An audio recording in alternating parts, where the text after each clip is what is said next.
All right, howdy, howdy. Is this on? I should probably check if this is on. Yeah, this is on. How's it going? All right. Let me just here we go. There. Now my screen is being seen. Hello. All right. Just gonna wait for some folks to get in here. Ba-da-doo, booty-doo-dee-doo, booty-doo, doo-doo-doo, ba-da-doo-doo-doo, doo-doo-doo-doo, doo-dee-doo-doo-doo. Okay, let's see here. Just getting some stuff ready. Oh, whoops. Okay, that was a little weird. I'm gonna hide that there.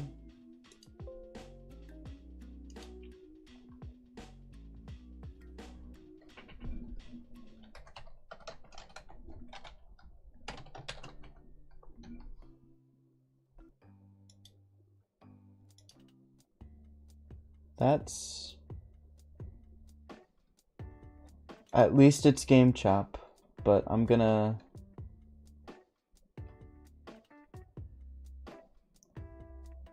Here.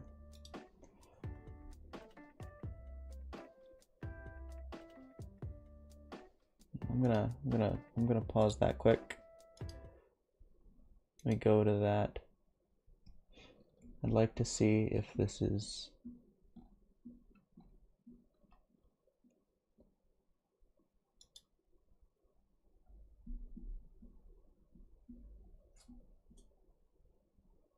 Okay. I'm just trying to check if these are under a, you know, an I am allowed to play that song license. Okay, let me Google it quick. Here, let's just go back to the Zelda stuff. I assume because it's GameChop, I'll be able to, but you know, I'm not for certain. And GameChop, at least for the Zelda and chill stuff, GameChop allows for other content creators to use their music as long as they're credited. So,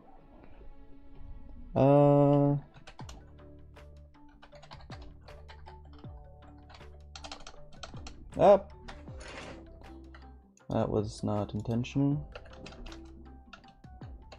Pokémon.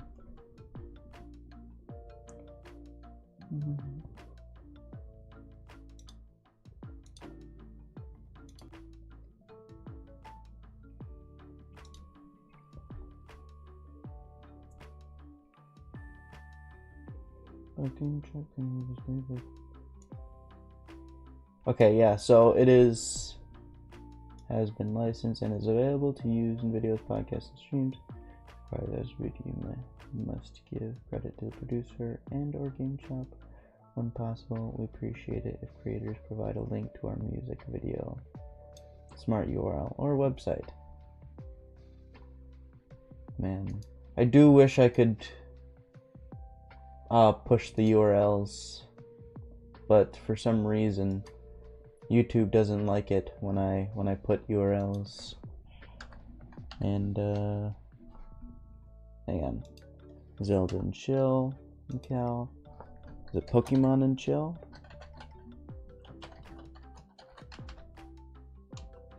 Also by Mikel.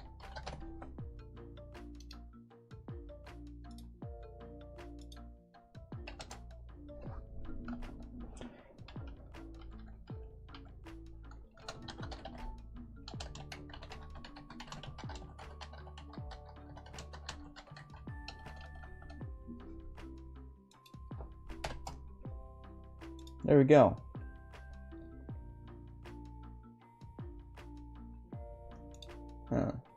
way we can get a variety.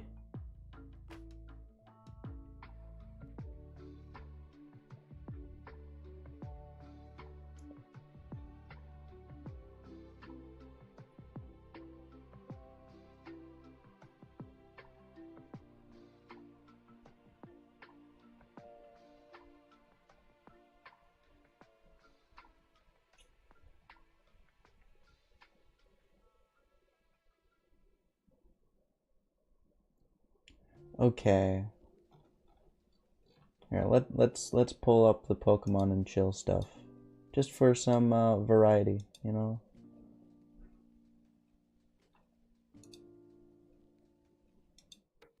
Here.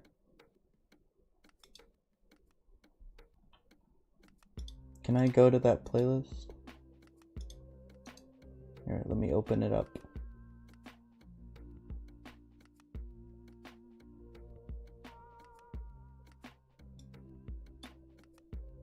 Okay,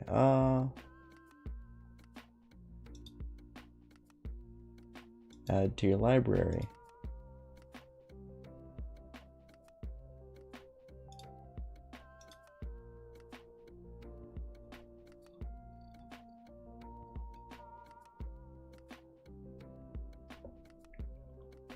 Okay. Hello.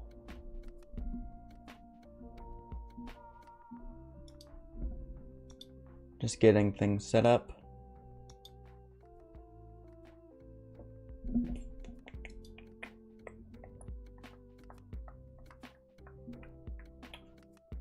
Okay. Yes, I know who you are.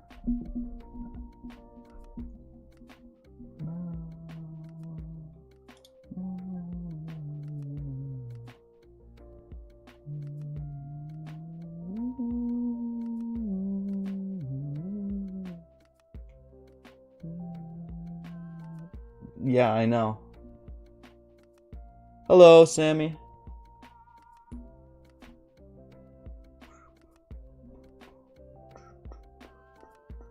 How you doing? Ah.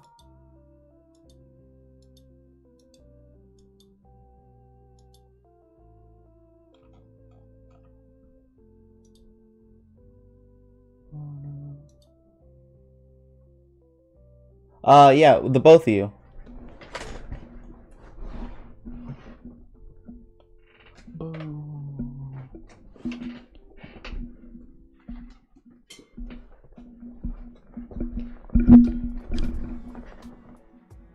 Alright, I think it's about a good time to start pulling stuff up. That's awesome. So, welcome back to Blender. Oh, what happened there? Oh boy. So today we're doing something pretty different, and wow, this music is loud in my ear. Is this...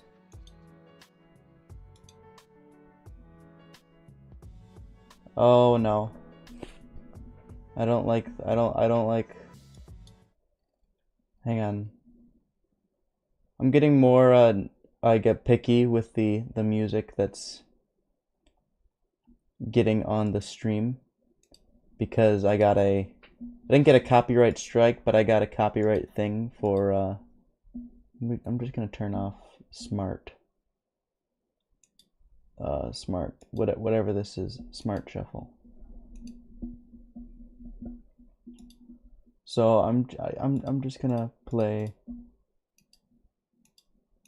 what I have. Oh man.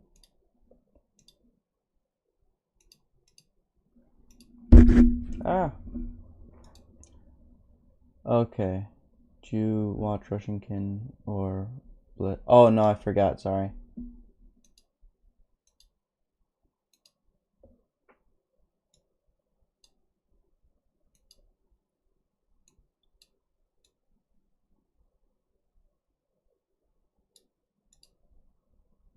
Okay.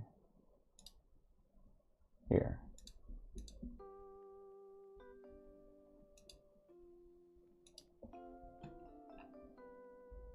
Can I just like all of these and then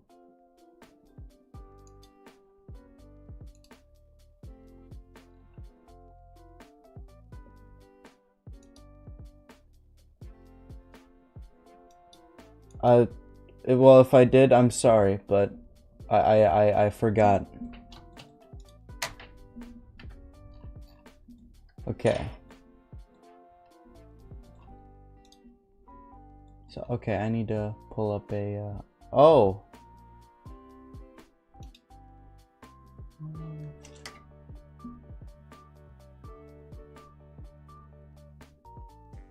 Yeah, it's, I am trying to stick specifically to GameChop because I know GameChop's license.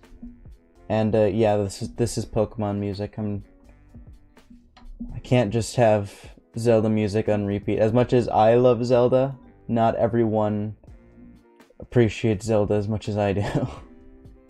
Which one am I doing here? Test characters.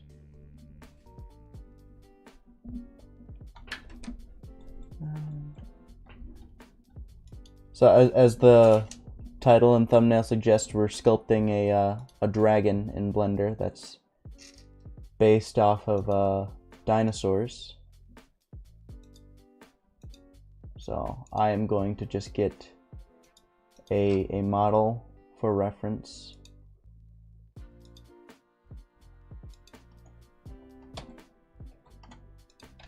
Here we go. Up, and these all.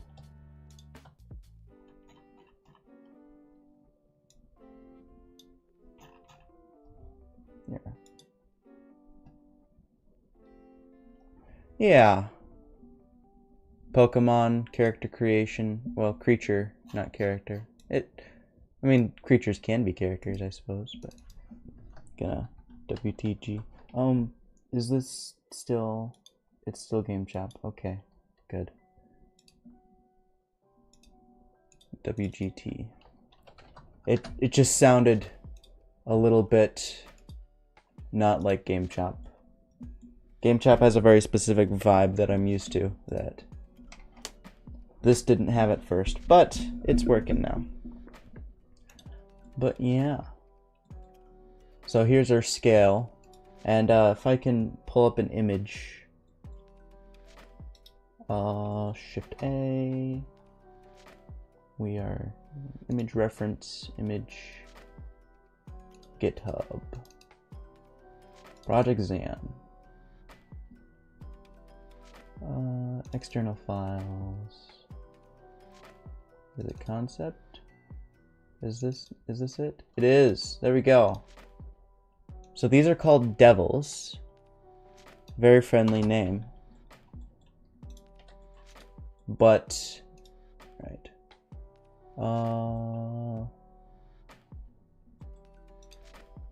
90 and 90.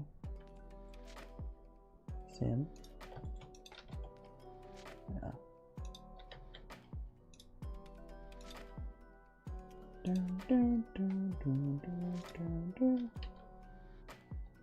What's up?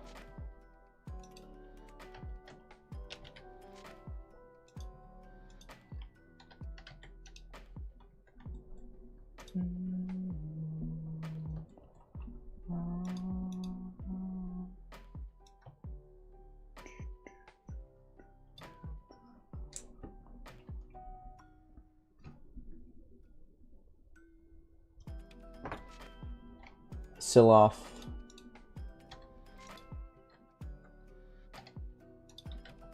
Here we go.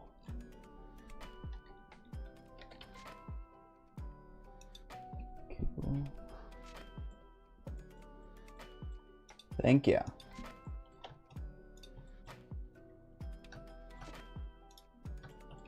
So let's see here. Music. Yeah.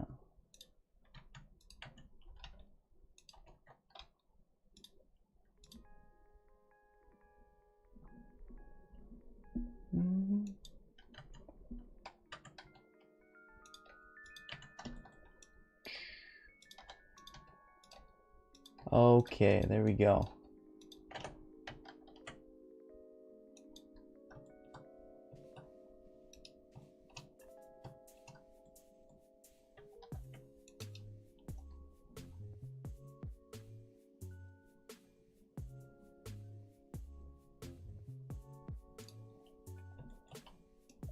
Okay, Siloff, what are you doing?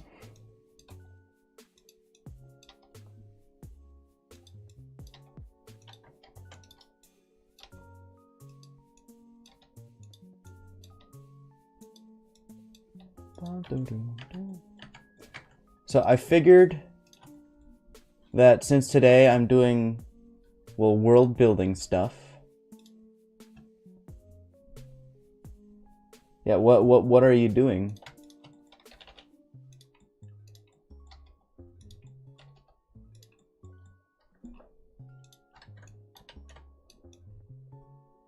Not sure what you're saying. I figure, for all you'd know, Sammy's a stranger.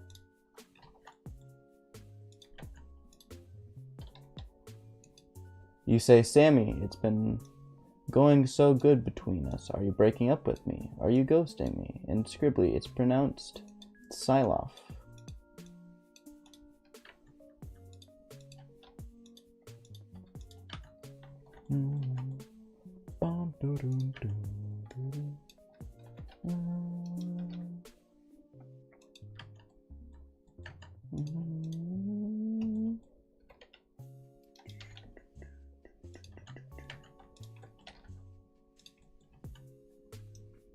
Yeah.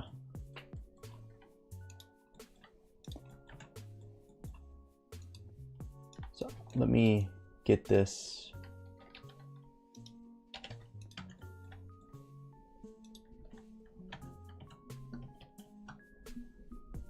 So man, now I'm realizing this might be pretty difficult to rig if I have it set up like this. Oh boy.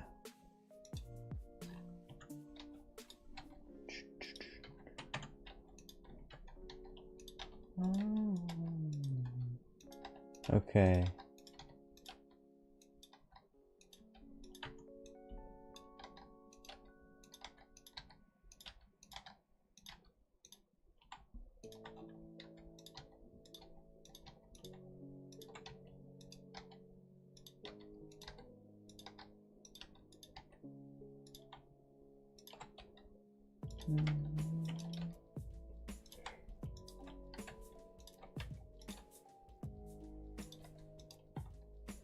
All right.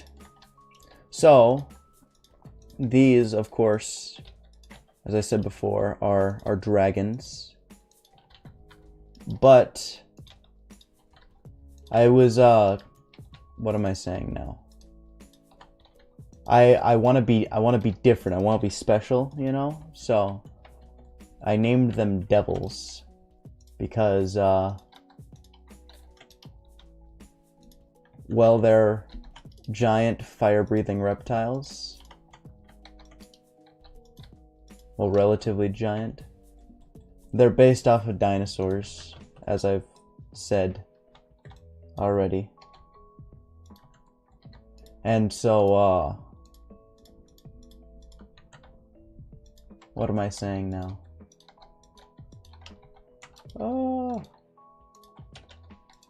I don't know. It's just I feel I probably shouldn't just sit here and do this silently, since this is a live stream and there are people watching me. And I figure people want to be entertained. I don't know, I suppose that's generally something people want. But yeah. So let's see here. Let's think of some lore for these guys. Well, for oh, right. The pen needs to be reset. Just a sec. Just monitor 2. there we go. And then this. So these guys, so I wanted them to look very, very natural. You know, I wanted them to look plausibly like a real animal. And so these were designed a long time ago. Like, well, not that long ago, I suppose. Like, I finalized the design when I first got this desktop here, which was about in January. So yeah, it's not, this design isn't that old, but it's pretty recent. Well, it's older. Well, it's pretty recent, but it's older compared to my other stuff, I guess. Because I've been doing fantasy world building for years, a while now. I got into like D&D in like right before COVID, like immediately before COVID. And actually it was probably more like 2018. No, because I got a D&D kit. And my first time playing D&D, it was first edition, and I got the black box. Well, one of the black boxes. It was like a starting kit for like one of the first edition of D&D, and Mom thought it'd be really cool to get me a vintage thing for D&D. And I mean, it was cool. Thinking back on it, it was cool, but I was more thinking of the modern D&D 5th edition stuff. And yeah. So that got me into like, I was already like super into like The Legend of Zelda and like Lord of the Rings and stuff like that, but I watched Stranger Things, and Stranger Things is what got me into D&D. Then I got super into it, and then I would have my friends play with me. Well, I had 2 friends play with me, and then my mom and now stepdad would play with me as well on occasions. And it was quite fun. Eventually, I don't know if he's on here yet, but one of my friends I invited to watch the stream. And he is now my only regular player. But anyways, I don't run D&D anymore, though, since what they did, the company did a few years ago. Actually, it wasn't that long ago, was it? Was it? It was, maybe, it was a few years ago.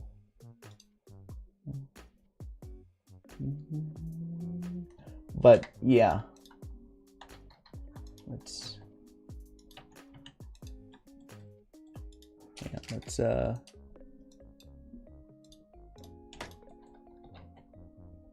so we want this to be a predator, so eyes gotta be facing forward.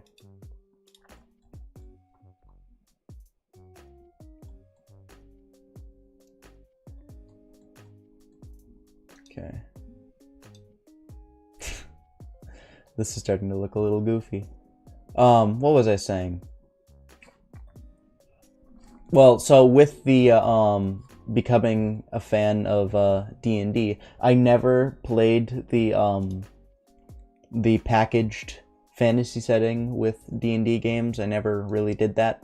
What I did do was just kind of create my own stuff.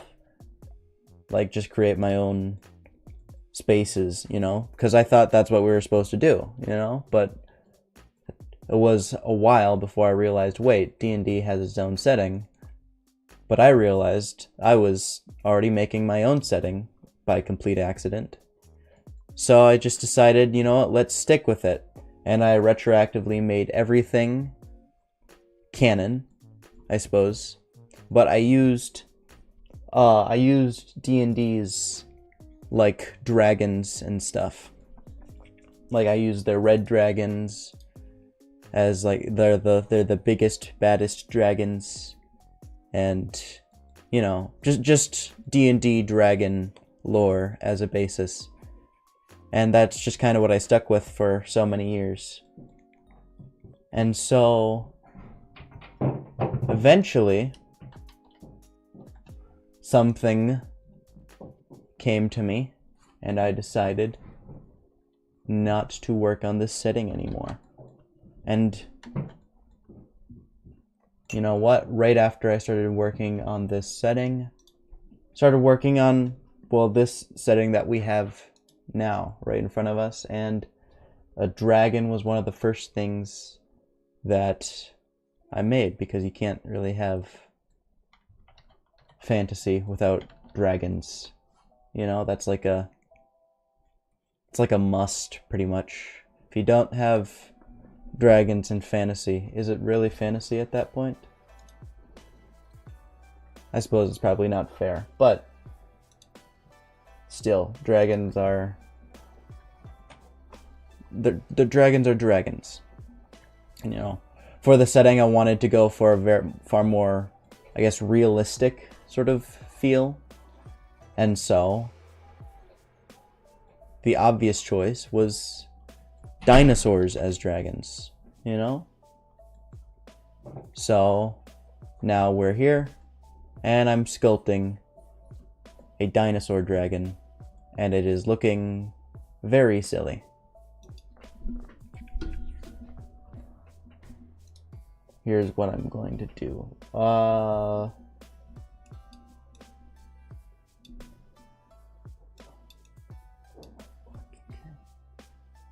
I'm going to cut out this whole section and hope that Blender doesn't crash, because Blender likes to crash for that. Okay, so for some reason, okay, why isn't YouTube showing me the comments? Live chat. There we go. Okay, I'm sorry, I wasn't seeing any of you guys. Okay. Let's go back to where that was. Oh.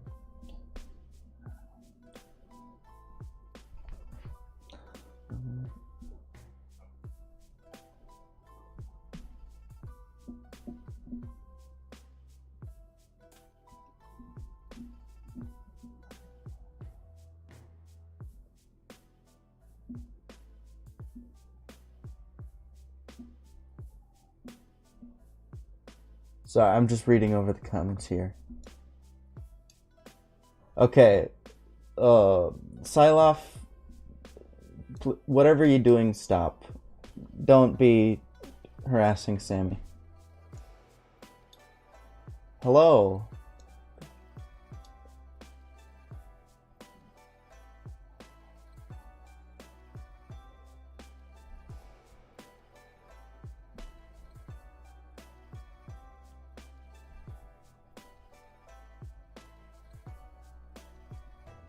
Okay, so, let's see. No, I'm not done with the lower body. That was, I kinda quit halfway through for this. I was watching Monster Garden, and I got really inspired. Monster Garden, he's another world-building YouTuber, and he's gotten pretty popular lately. But you made a model of a dragon. I'm going to be honest, I don't believe you. I know who you are. And I mean, if you really did, yeah, you can show me, but I have a feeling you're messing with me or lying. But hello, guys. I'm sorry. The YouTube live chat was not showing me what you guys were saying. Happened my first stream, and now that was the only time out of recent memory that happened. Although perhaps there was more that happened and I didn't realize. You love me? Thank you. I love y'all too. So I'm gonna duplicate this SZ-1. And then, gonna Control A for scale. Then fix this up.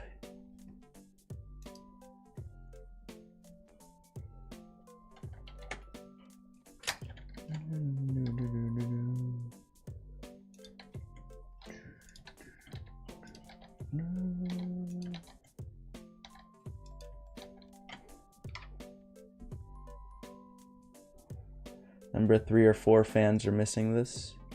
Are you talking about Knuckles? And then I don't know who... I would suppose if you're number 1 Scribbly fan, Knuckles would be number 2. Although Knuckles is the one who most consistently, you know, watches my show. But she's my aunt, so...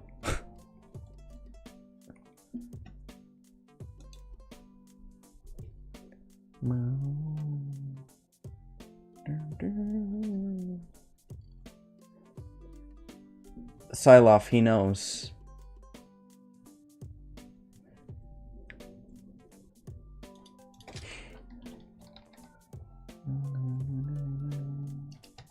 Okay.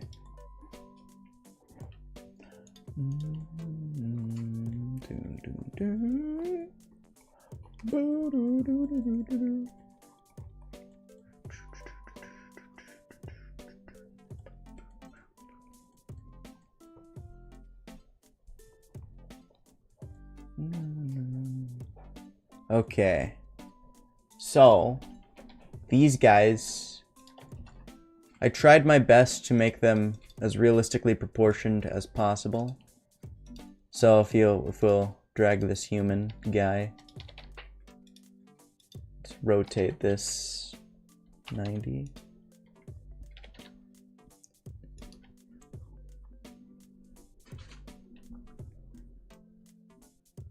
If you'll donate $1 if I sing Never Ending Story, I don't know what that is. And I don't think you can.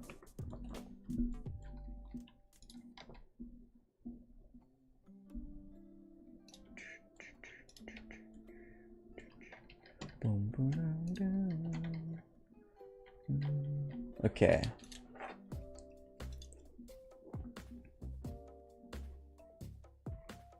Oh man. I definitely didn't make my sculpting job any easier for this here.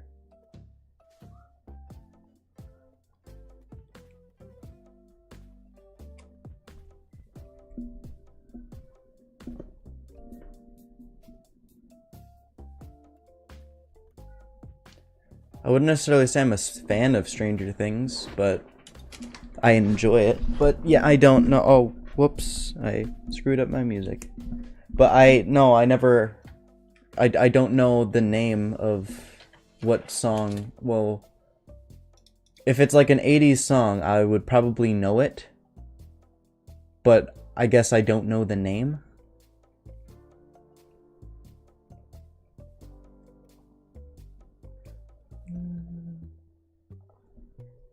Movie.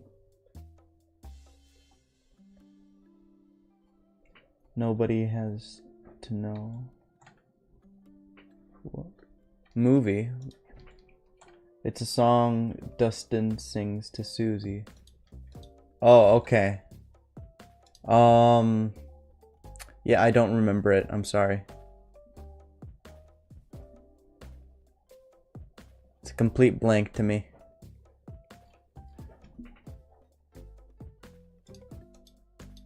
Okay.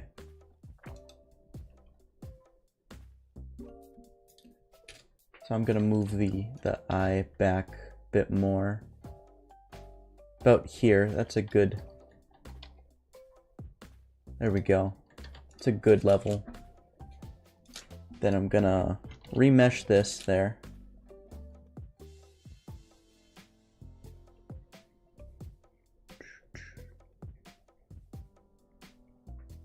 All right.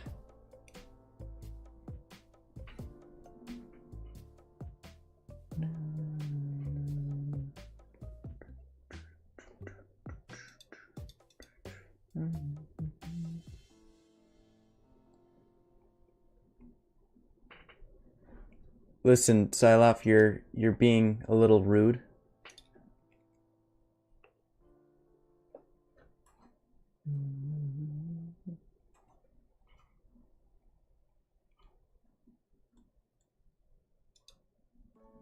So please stop.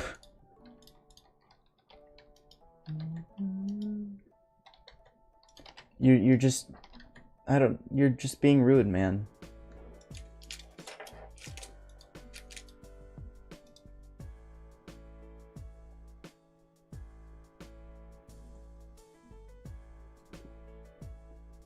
Thank you.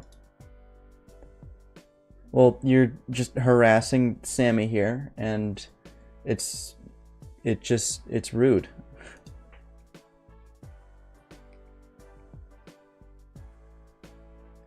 At least that's what it looks like from my perspective.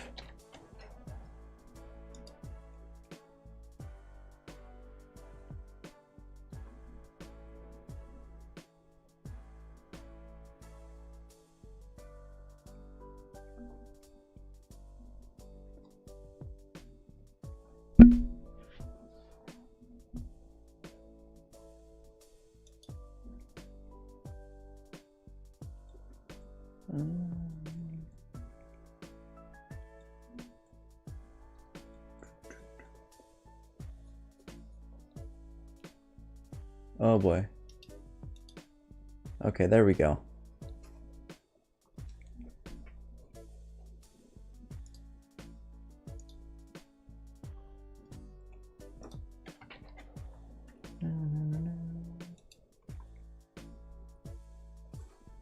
Okay, there we go.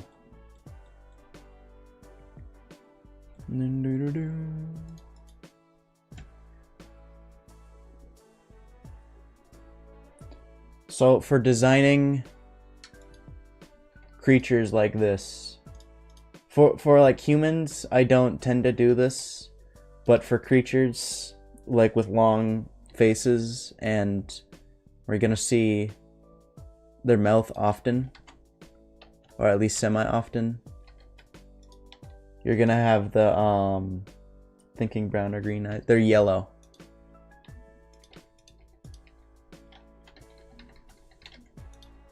But they can be brown.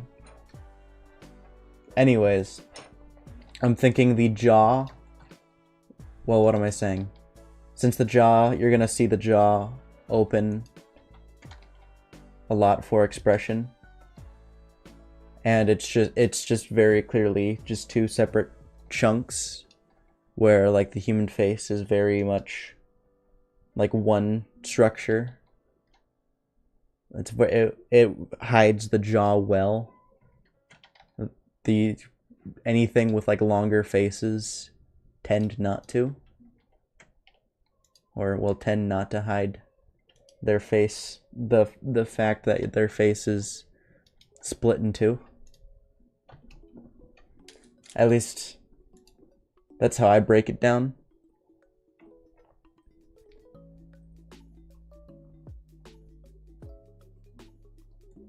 So that's what I'm doing here. Hello! You're here. You've arrived. Alright. Now, since these are dragons, I want them to be very intelligent.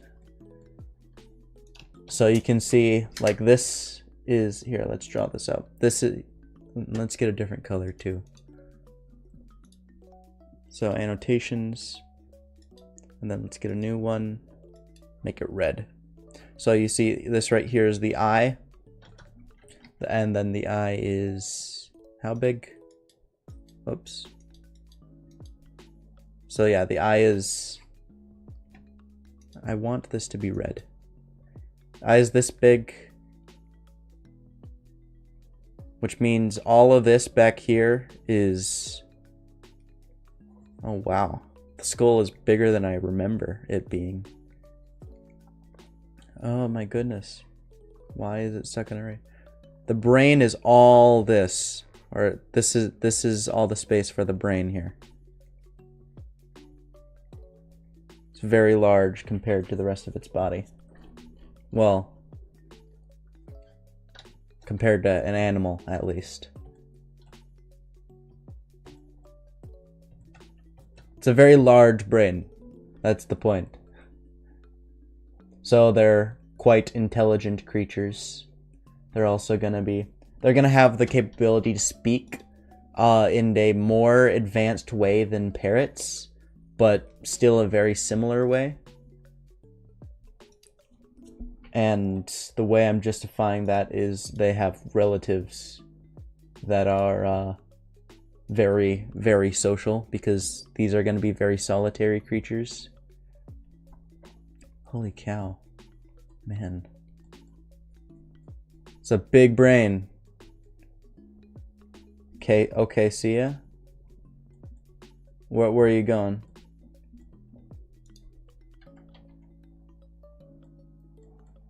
Hello.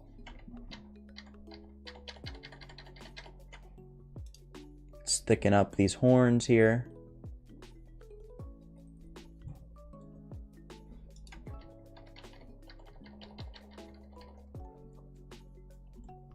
Oh boy.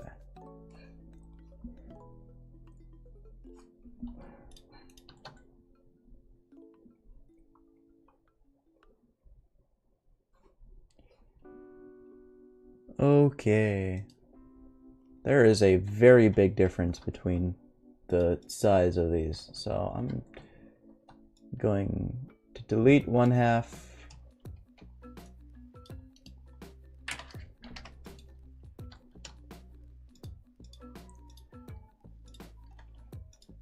And then there we go. Mirror it. And there you go. And let's pop this in front. In front, so now it displays in front of everything. So like if I were to go through here, up, the skull is being projected in front of that. And I'm gonna do that with the jaw too, so they aren't projecting in front of each other. Oh, and the eye too. Where's the eye? Here. I'm gonna make this skull,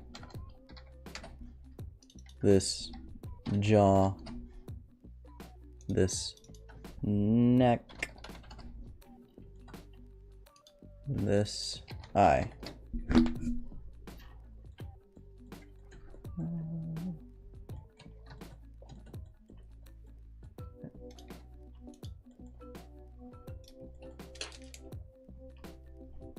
All right. Man. I don't know why I'm so shocked as to how large the skull is. He's a cute dragon. Thank you. Although, wouldn't necessarily say that's exactly what I'm going for. It's supposed to be very natural looking, so it's not supposed to be. It's supposed to be able to, you know, look like an animal, and animals can look both cute and horrifying. So that's what I was going for. Something that can look both cute and horrifying. And without the neck here, it's definitely contributing to it looking more like a friendly creature. You like it? I'm glad. It should be likable, I would say. It's a hope. Okay, I need to pull up some dinosaur reference quick for like a raptor face.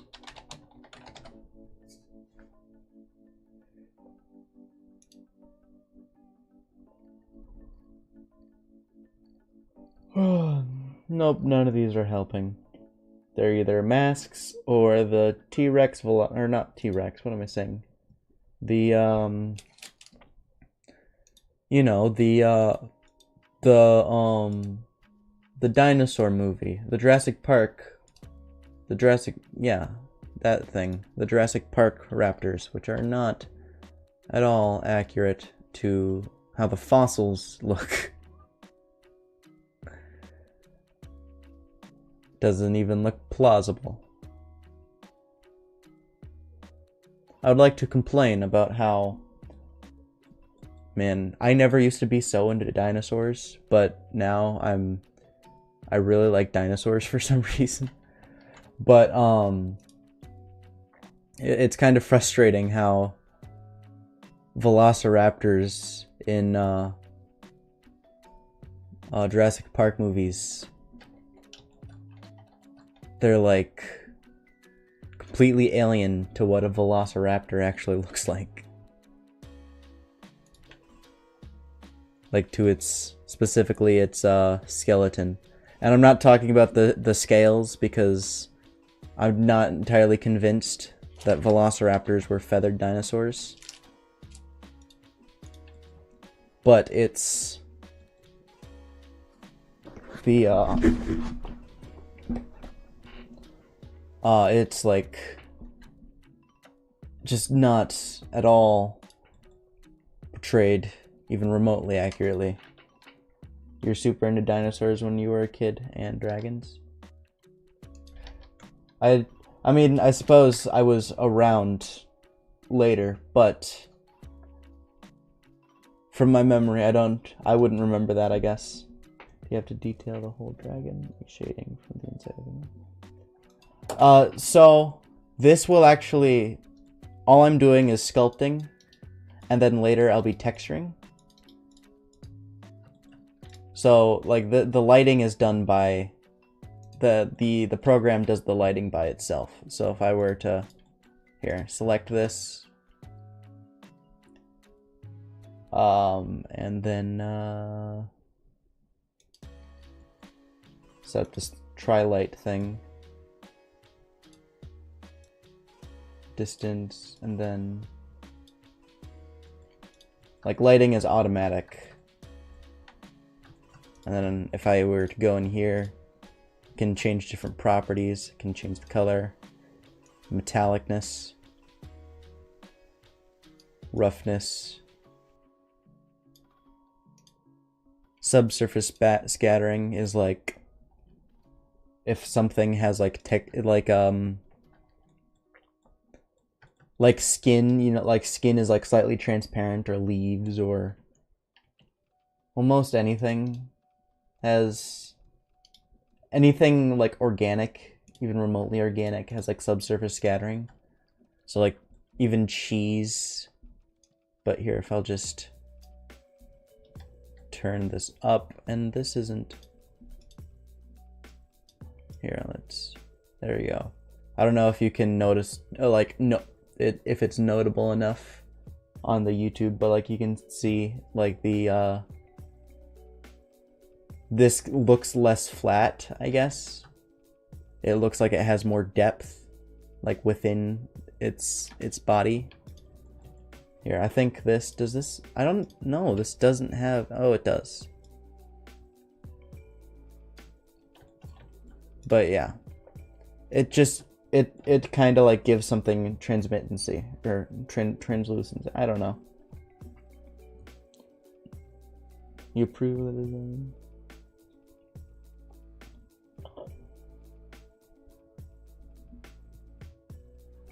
Jurassic Park changed your life? You were...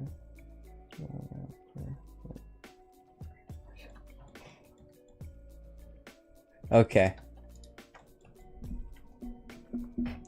But yeah. Oh boy. But no, I don't like have to like I don't have to like shade it at all, but I will be texturing the whole thing.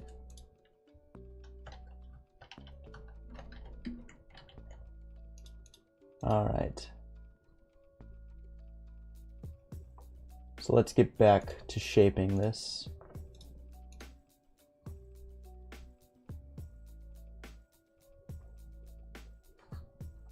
And then one difficulty that I have though with these creature designs is joining the mouth and the jaw together, specifically because, well, like reptiles specifically, like you have this because the mouth is so wide, you can't just have all of the jaw opening muscles back here, you know? You have to have some like sticking out right here. And then, so I find a difficulty with that and like joining these together. But yeah. So that'll be a challenge in the not so distant future. Let's shape this out a bit more. Okay.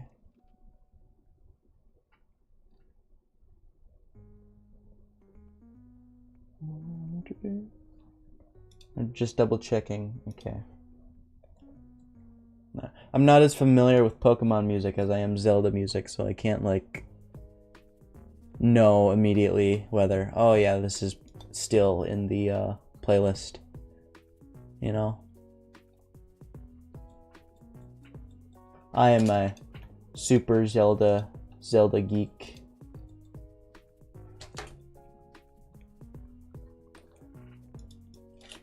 Okay. I don't want to be... There we go.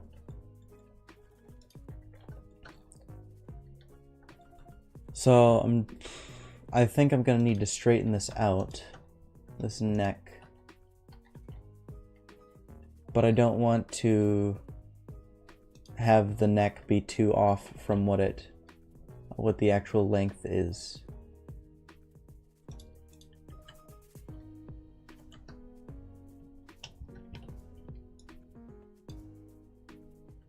It's my biggest concern.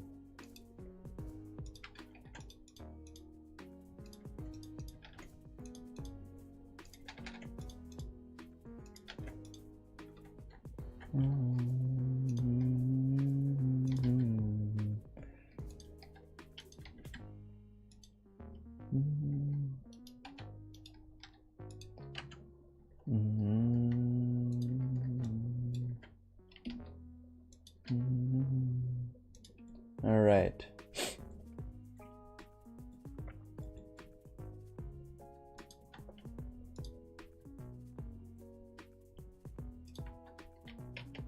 Let's...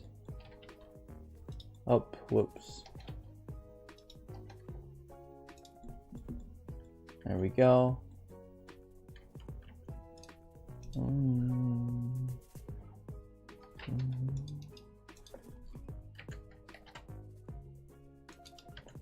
There we go.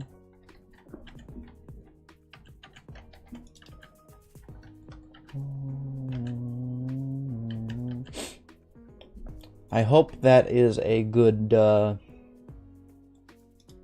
good length. Good enough. I hope it fits, you know? That's what I'm saying. Alright. So now I am going to get a cube here. Then subdivide it.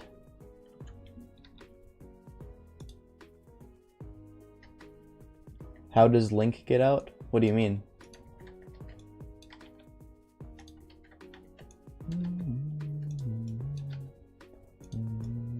Beautiful, thank you. Ah, man.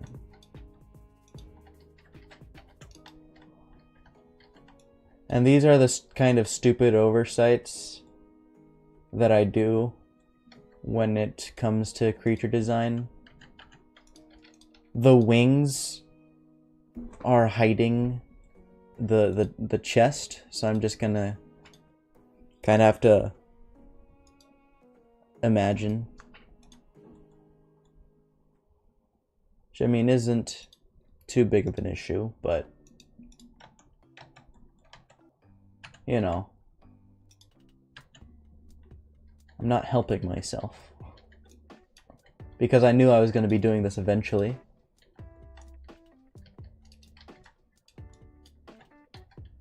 I'm just gonna have to infer.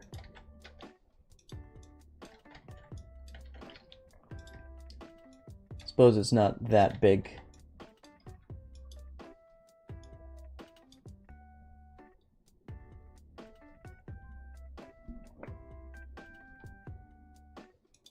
Like on and off the dragon? I don't understand.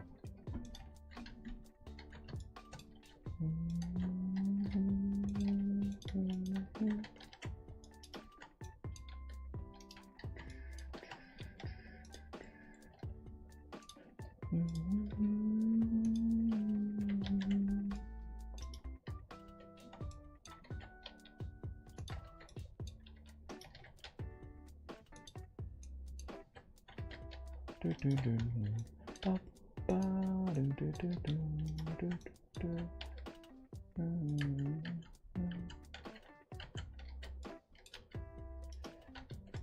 yeah. So the reason why you're seeing this like kind of disappear and reappear is I'm like trying to select all of the geometry, or like, so if I were to just do this, I'm pretty sure, yeah, I would only be selecting that vertice, but if I were to like hide that, I'd be able to be selecting through it. Well, I mean, I guess his legs would be like resting on its shoulders. It would be kind of like how Hiccup rides Toothless, except, you know, Toothless has 6 limbs and this only has 4. But I don't know. If we're talking specifically Link, I don't know, he's pretty short, so he might have more difficulty than the average person. I don't know. He's like, what, 5'3" or something? He is not a very tall man.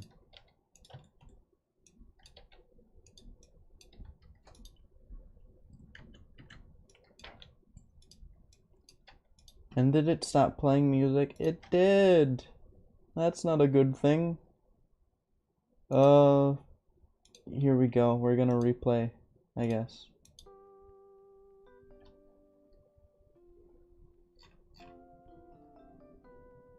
Starting here. We're gonna start from the first one. Was this the one that was just playing?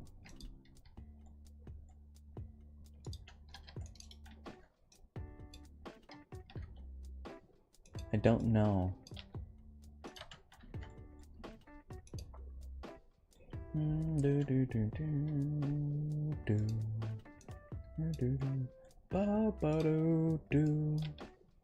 Okay, so these guys are gonna need whoever yeah. These guys are gonna have very large, like pec and I don't know what are the back, whatever I forgot what the back muscles are called, lats, I think. I don't know. Whatever the dinosaur equivalent of that would be.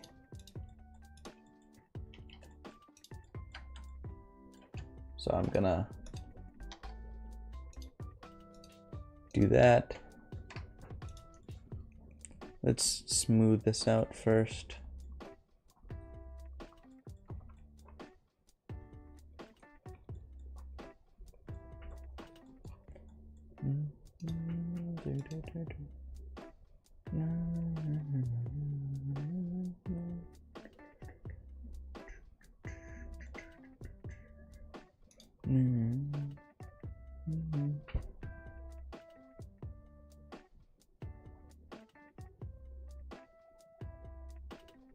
Yeah.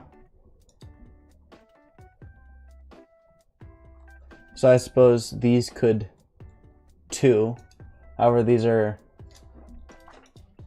I'm not sure. Well, I suppose they would be able to cooperate with humans in this setting.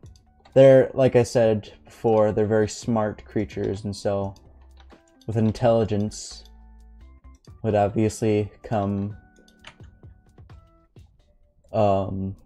if these guys can give me a reliable food source and I don't have to threaten my life in order to get that, that would be the best plan, sort of mindset. I don't know.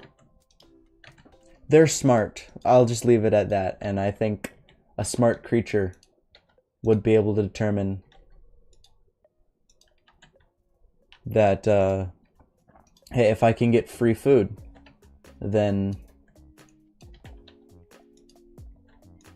why not, you know? Why not cooperate? It's free, not dying.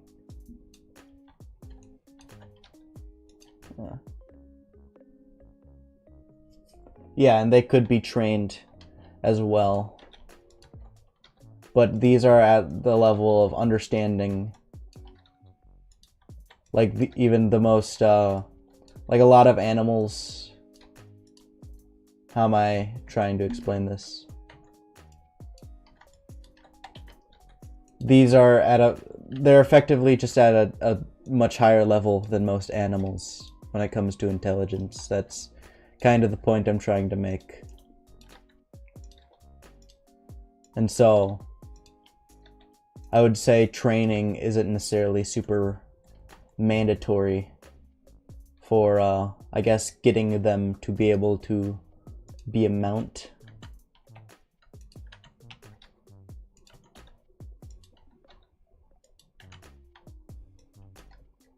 I'd think they might not have a super strong grasp on the concept of pride, but I don't know. Maybe I won't. Maybe they will. I don't know. They're not fully fleshed out yet, so.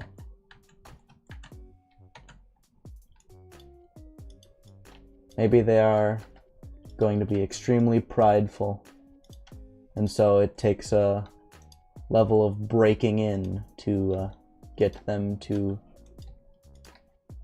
you know, be able to tolerate being a mount.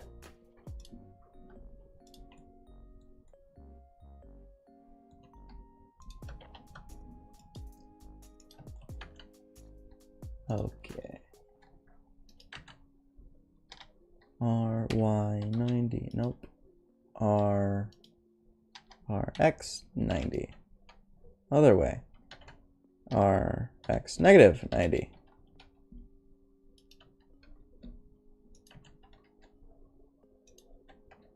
You know what?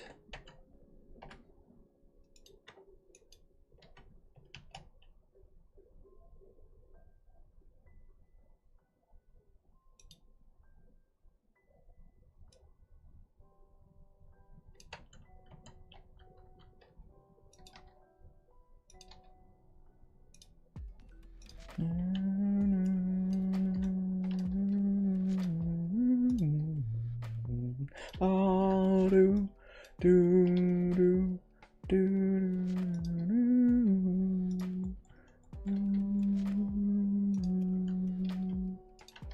So there's got to be a real strong taper with this, because their tails cannot be very, very thick at all. I'm very worried about the actual physics of this stuff. And so I would like it to be as plausible as possible. But the setting is gonna have it's gonna have an oxygen level comparable to like the Day of the Dinosaurs sort of oxygen levels, you know? So the air is going to be a lot more thick, I suppose. Which means bigger things can fly. That's what that generally means, at least. And so I think with like some general proportional changes, I think slightly smaller than this would be the maximum size for any creature to be able to fly. But it would have to be like a twig, pretty much. And so this is probably equivalent to the weight of like a Quetzalcoatlus, maybe? I don't know. I know they're not as big. They're specifically designed not to be as big, because I want an idea where these and Quetzalcoatlus are different, are like have like very specific differences.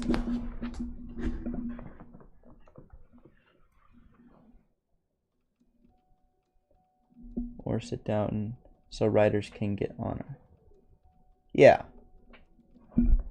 That makes sense. I wouldn't argue against that.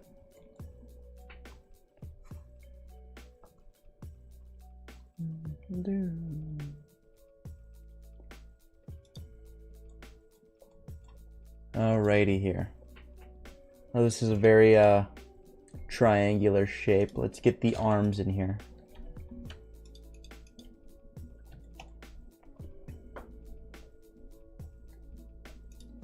Yeah, I've only ridden horses once, and that was with my grandpa. He used to own a few horses.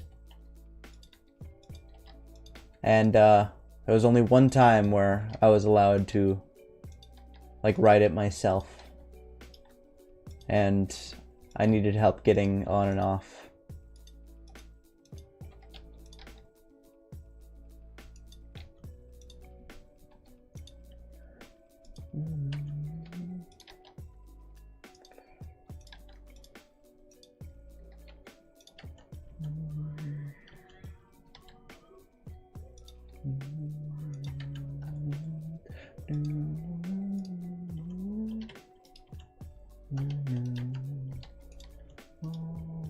Oh, whoops, that was not intentional.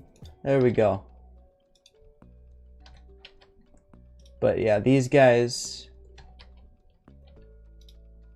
are... I need to rotate. I was trying to scale them. That wasn't right.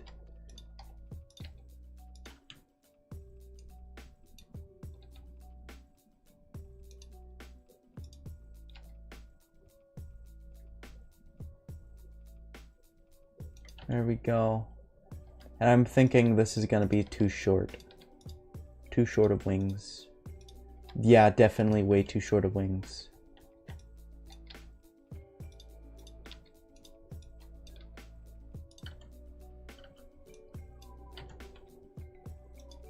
Pull this back a bit further. There's a bit of unevenness with the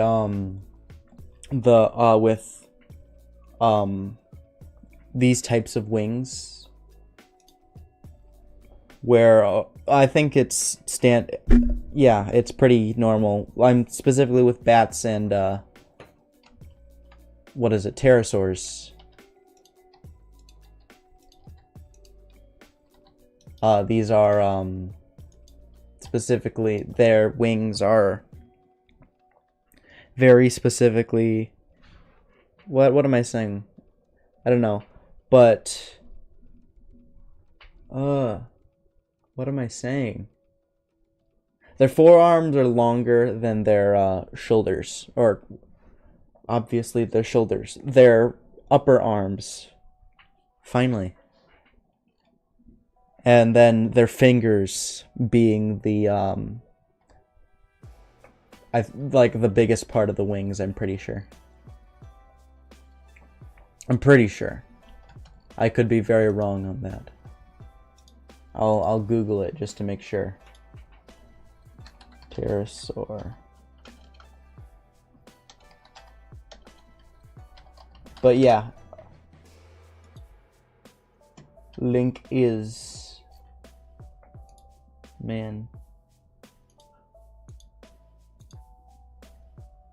So what do you think of the yeah, so pterosaurs, actually no, their forearms only slightly longer, with their pinky fingers being the wings. They're like, each wing is like twice the size of their body. Either way, they're super large. But so I don't know if I would hope at least you've played Zelda games before Breath of the Wild. I guess it doesn't really matter, but if you have, what do you think of the differences between the pre-Breath of the Wild Zelda games and the Wild era Zelda games? Because I have a very mixed opinion.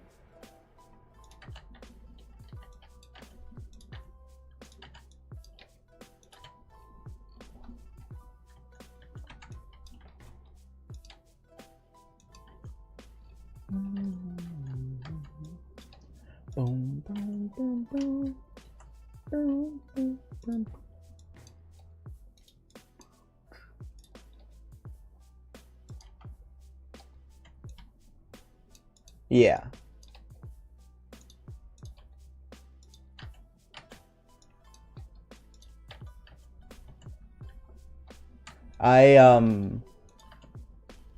So I have a Wii, but I have an issue. You see, I live in the basement, you see, and the TV in our basement. Well, actually, I think it's all the TVs that we have. They're basically too good of TVs, I guess. I don't know, but they can't render like older games properly at all. My favorite Zelda game. Well,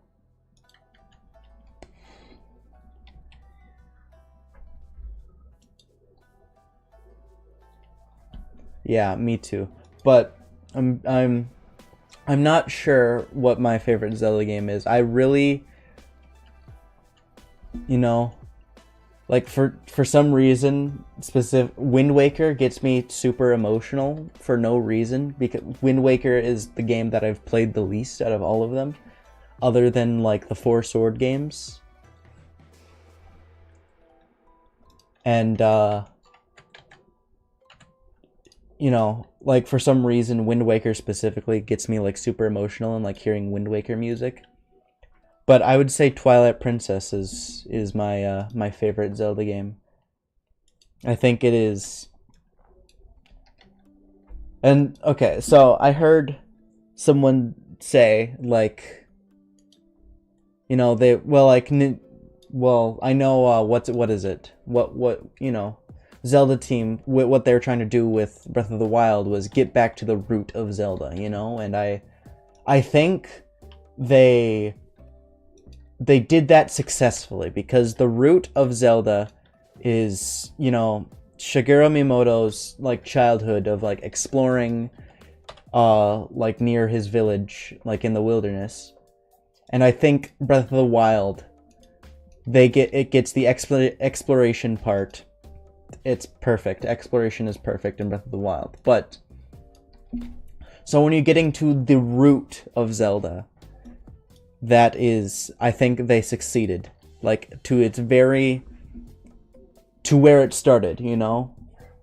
But I think Zelda has grown far beyond what that exploration part was, you know, and it's just kind of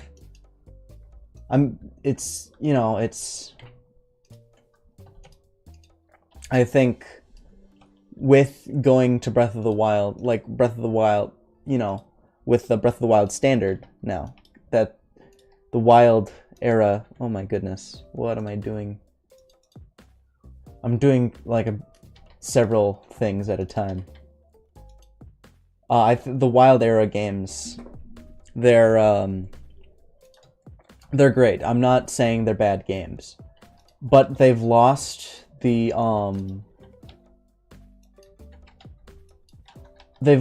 magic of Zelda, and that's not entirely true either. I think there's just something about the older Zelda games that just clicks more than like the Breath of the Wild games. Like there's something, I don't know, more something you can connect to better with the older Zelda games and like the traditional Zelda games than you can with Breath of the Wild and Tears of the Kingdom. And I think what that might be is the greater importance on theme, you know? Like Zelda games, they explore very simple themes, but in a very what is it? Very appropriate and very respectful way. I'm not sure how to explain it. Like all of them pretty much are about growing up, you know? Like every single one of them is about growing up, but each of them have their, you know, different ways of exploring that theme, you know? And like Ocarina of Time is like most on the nose. you are, you're a child at first, and then, like, I've watched a lot of like videos and like retrospectives on like these games, and it just makes it super obvious, like how they explain it, like things I never even realized, they explain it, and I'm like, wow, how did I ever miss that, And now whenever like I play any of those games, it's like, that's like the forefront of my mind, and yeah, like nostalgia is a huge part of it, I'm very nostalgic for those games, and I remember, oh man, it was only a few years ago, but it feels like forever ago, where we would go to the library, and the library, they would have like games that you could rent out, and I would just, even when I had got my Switch, I would rent out Twilight Princess, because I never owned, now I own Twilight Princess, but I never owned it until recently, and like Twilight Princess was just like one of those games that I always wanted to play, and now it's like one of my favorites, it is, and I never finished it too, is a thing, I never got the opportunity to finish it, and now that I own it, the thing is that my issue currently is, I can't get a quality experience with it, because we invested in a very, very large TV, and it has, I mean, it's good for watching movies, and I think it's all it's good for. I'm sorry. It's definitely like a movie watching thing. Like, I can't play any of the games that I want to on it in the experience that I want to play them, Which is unfortunate. And I mean, I had a TV that I could do that with, but through stupid mishandling of it, I accidentally broke it. And that's sad, but yeah.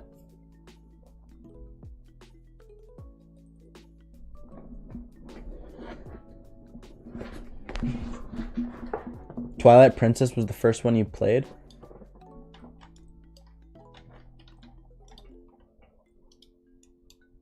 I mean, I don't know if it was, I'm pretty sure it was Majora's Mask that was the first time I played, but I remember, oh man, I don't know, I always, it was either that or Twilight Princess. Like, the memory, it just kind of is like all jumbled together, And like, what was it? Like, I think you introduced me through Zelda, or to Zelda, through, what is it? Super Smash Bros. Brawl. And, because I really wanted to, like, I thought I wanted to, like, play something with Sonic in it, And if I'm remembering this correctly, you showed me, like, Super Smash Bros. Brawl, and then, like, I immediately, like, clung on to Link, like, who's that? And then I think, if I'm remembering it all correctly, you showed me, like, who that character was. And, I don't know, I fell in love ever since, I guess. But either way, it's it's just, I don't know. There's just something so, I guess, raw to me about those games that Breath of the Wild and Tears of the Kingdom just don't have. And like, I love them. I love, like, out of any Zelda game, I think Breath of the Wild is the game that I've played the most. Because, like, I would play it for hours and hours and hours.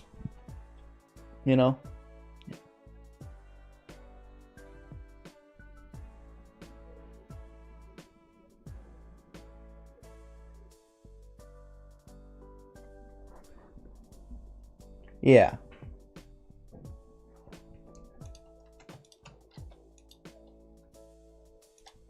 man.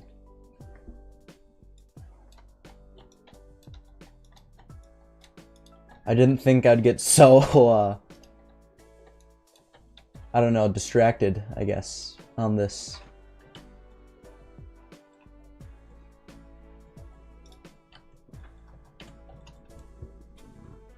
But out of any of the games that I should be nostalgic for, it would be, which is weird, but it would be Breath of the Wild. But it's just not, you know? I mean, Breath of the Wild is the game, again, I've played the most.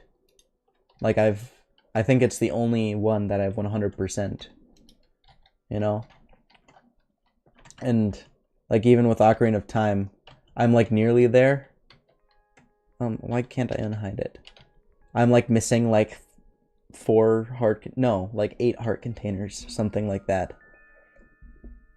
And then the rest of I got like 50-some gold Skulltulas. But like, you know, there's just something more to Ocarina of Time and more to Twilight Princess and something more to Majora's Mask than there is in Breath of the Wild. And I think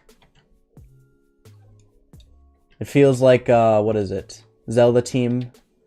Not that they don't respect what they have made, but they don't see how, I guess, important those older Zelda games are to, you know, Zelda. And they have every right to be happy with the things that they've done with the Zelda, and they have every right to, you know, I guess, move on, you know, start something fresh.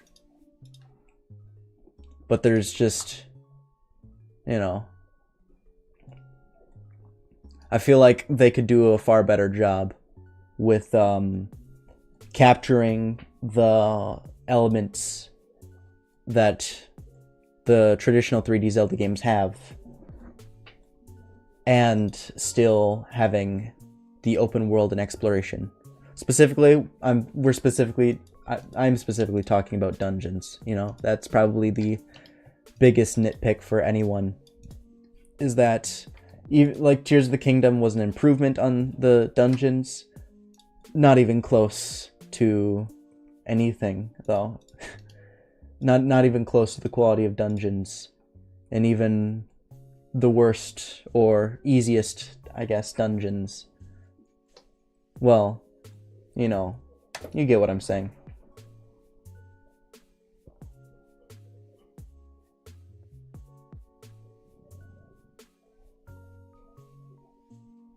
Yeah. And, which, I mean, it's not a bad thing, I guess, but it's business, you know, and it just feels more sterile, I guess. There's not as much humanity in it as it used to be. And, like, I'm not saying, like, any of these games are bad games, you know? And I think you guys would agree. Like, they're not terrible games. Like, New Horizons is a great game, you know? Like, you could get lost in it for hours. Although I think there's far less to New Horizons than there was in, like New Leaf. And I've only played New Leaf and City Folk. I haven't played Wild World or the original. But, like, specifically with City Folk, and I never got too deep into City Folk, but I would play it, and I only really liked the what is it? You know, the like the costume maker thing, like where you created your custom designs. Like, that was my favorite part about well, any of them. And even with New Horizons, like, I would still like to spend a whole lot of time just creating custom designs on clothes. But You know, there's just something different about those games. You know? And I don't think it can only be chalked up to nostalgia. I think there's more to it, you know? I mean, nostalgia is a part of it, you know? But there's something more important and impactful in those games, I guess. I don't know. Let's open this jaw here.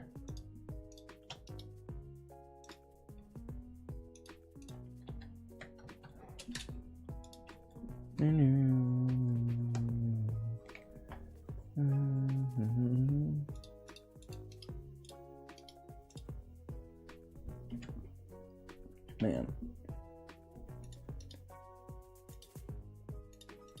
What are some... But, so, then that gets to my, my whole goal with being a game developer is creating stuff that has the same sort of, you know, it has the same humanity to it, you know? It doesn't feel like I'm trying to appeal to an older audience, I guess. And like I know there aren't a whole lot of people my age who are like very specifically into the games that I'm into, and so I don't know. That just kind of reminds me of something. So when I was doing a church, so this, yeah.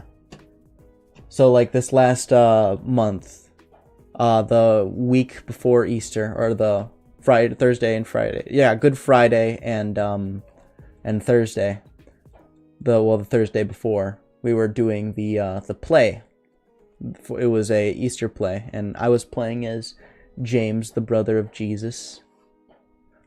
But in that, my friend, he came up to me. Well, it was one of the days before during rehearsal. And he came up to me, and he was like, "Hey, Zaya, I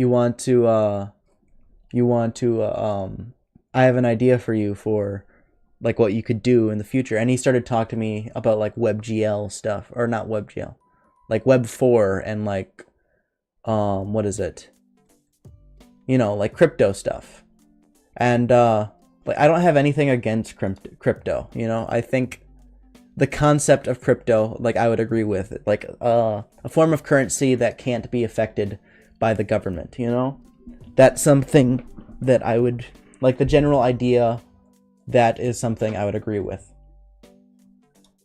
You know, but I think that should be completely separate from art, you know? I don't, and he was like trying to recommend that I do stuff where like you do crypto mining, you know? Like when you're playing a game, you're doing crypto mining and you get paid for like playing a game, you know? And that like immediately was just like, no, that feels in my gut. That just doesn't feel right, you know? And like I was kind of like noticeably offended by that too. I guess it was kind of a little irrational, you know, to be offended by that, because he just wanted to he wanted to be helpful, you know? And like I appreciate that. But like, and I tried to explain to him like, no, that's not the kind of thing I want to do. And he's like, but it's like the future, you know? And like, I don't, and I was almost like tempted to say like, if that's the future, then if that is what the future will be, then I want no part of it, you know? Because there's something so, I don't know, there's something so wrong to me about that idea.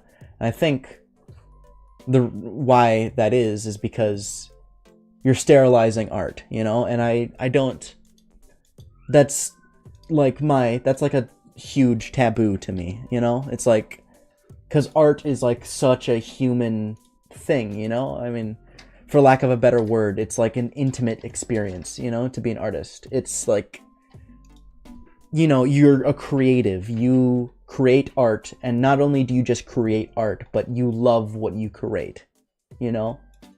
Like, you don't, it's like it's so intrinsic and important. It's like, you know, a key element of your humanity, you know? I think that's part of every human being, you know? It's like not just artists, but like the act of creation, you know? And I mean, like I'm a Christian, you know? And so like that, I tie that to my Christianity, where like in art, like God, to me, he's like the most important element of God, other than like, you know, being good, is a creator, you know? He creates. And so I think when the Bible refers to us being made in the image of God, like I see that as we are made as artists, you know? We have an intrinsic desire to create, you know? And I think like that's in everyone, and I think that's something that a lot of people like might shut out of their life, and I think that's something that even modern society will try to like convince people, like, no, like art is only reserved for specific people, you know, for artists, you know. But I think every human being on earth is perfectly capable, and I guess in a sense is like almost like responsible for being an artist, you know, of some kind, you know? Man, my idea I sound like a nut with what I'm saying, but like I truly believe every word. Hey, Monkey PFP, good to see you here. How's it going? You joined in the perfect time where I'm rambling about my philosophy on art and video games. Well, it's a little it's a little nutty. I don't think most people would agree with what I have to say about it, you know? I think I guess it comes to like an excuse of, no, I'm not an artist, you know? Like cuz like I said, like I feel like people not only have like an innate desire, but also like a responsibility to, like, if you have an idea and it's creative and it's, you know, good, like it's not going to hurt people. Like you have a responsibility to create that thing. It's like not, it like shouldn't be an option, you know? Like it should like, I get like that's not something that can be enforced, you know? Like I'm not saying like we should enforce, no, everyone needs to do art, you know? But I think everyone should understand that they have that intrinsic ability to create, you know? And I think that's a very important thing. And I think it's something, like, especially with AI art, that can get lost, you know? Is that, like, a lot of mush for a human I think you're insane, you white skin splot of mush for a human person. Okay, bud. You have no excuse either. You should be creating things too. Monkey PFP.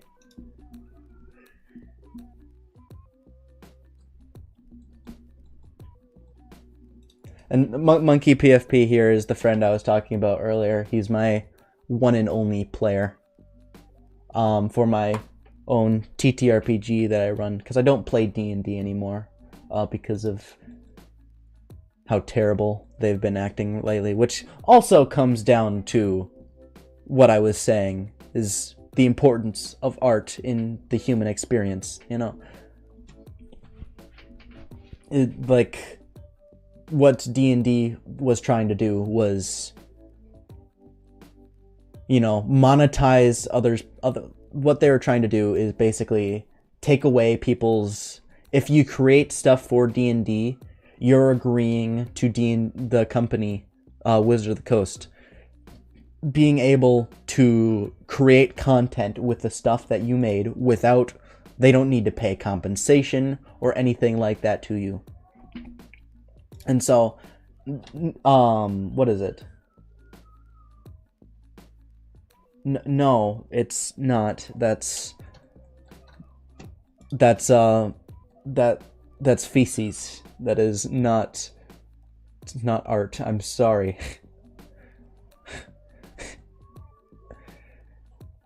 You know what I mean, dude. But Wizard of the Coast, the company, a few years ago, they have this thing called the Open Gaming License, which is basically a tool for creatives. What is happening there? It's basically a tool where anyone can create something for like Dungeons and Dragons, like a module, which is like a you know, a game piece. It's like their own like setting, you know, or like they can make a module, they can make like a whole other like monster manual, or you know, like basically anything for D&D, as long as they don't use these very specific like what is it, copyrighted material. Like for instance, D&D's mind flayers, which are basically space squids, or like they're basically, no, they're space people with face squids. And that, or like beholders, which are basically giant floating eyes with a mouth and 10 like eye stalks with eyes at the end of them, and they shoot like laser beams of different types out of their head, you know. So they're Open Gaming License. Can you make a Minecraft? Can I make a Minecraft mod? I think I could, but you like with the Open Gaming. That doesn't necessarily apply to D&D, you know. That would, but like Minecraft, like they allow you to create mods and like they allow you to monetize, and you know, they're cool like that. I don't know. I don't think they have a very specific license for that though. I think they just let people do that. But I could make a Minecraft mod. You know,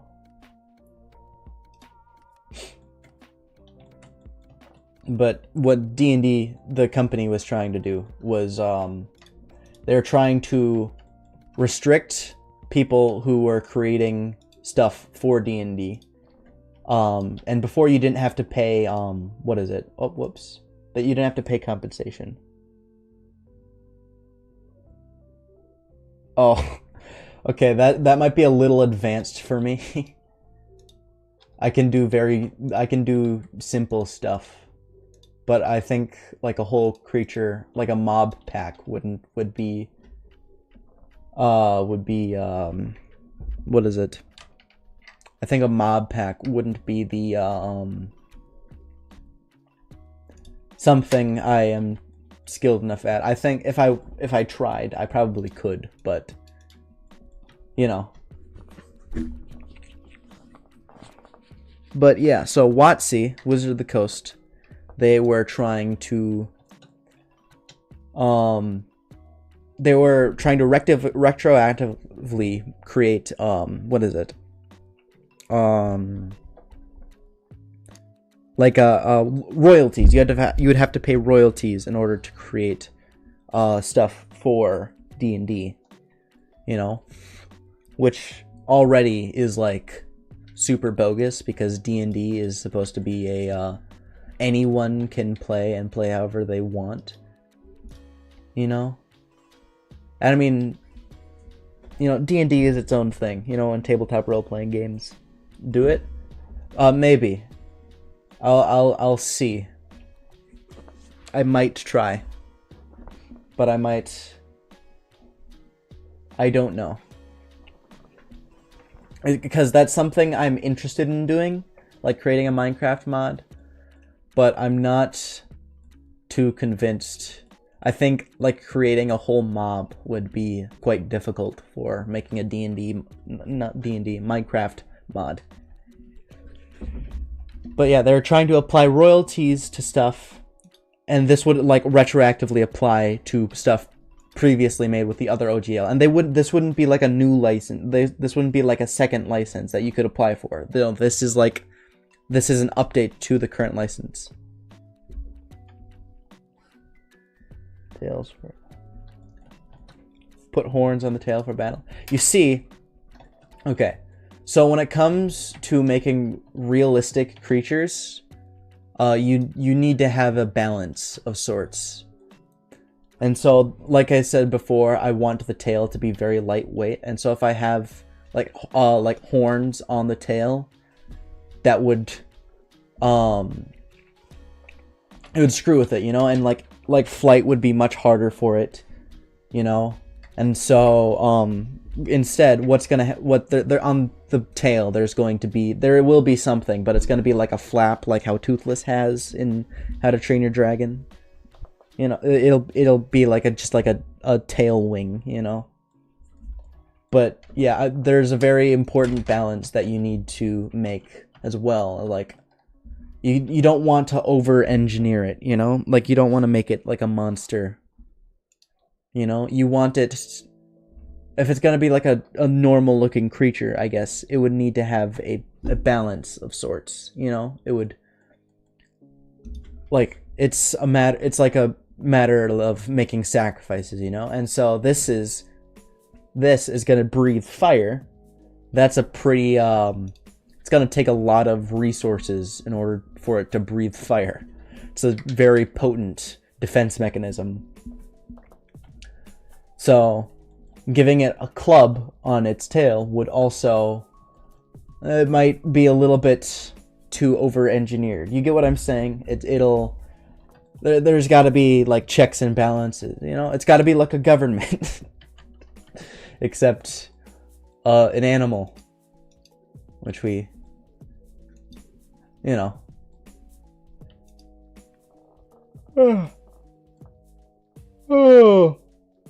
But this is way too wide. So I'm gonna thin it out.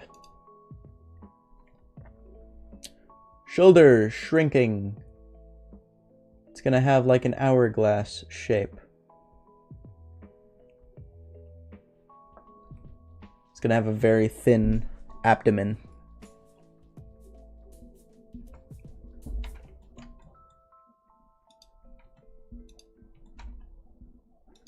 And then let's shrink down these pecs here. There we go. And then let's also thin out the arms here. Anyway, what was I saying? The company, they were trying to retroactively apply what is it? Royalties to content that was already made. Like, this would apply to everything that was made before this new license. And then, like I said before, it would allow WotC to make use of the content made if they wanted to, without needing to pay any royalties back or anything like that. They could just take it for free. Like, they didn't have to ask for permission or anything like that, you know?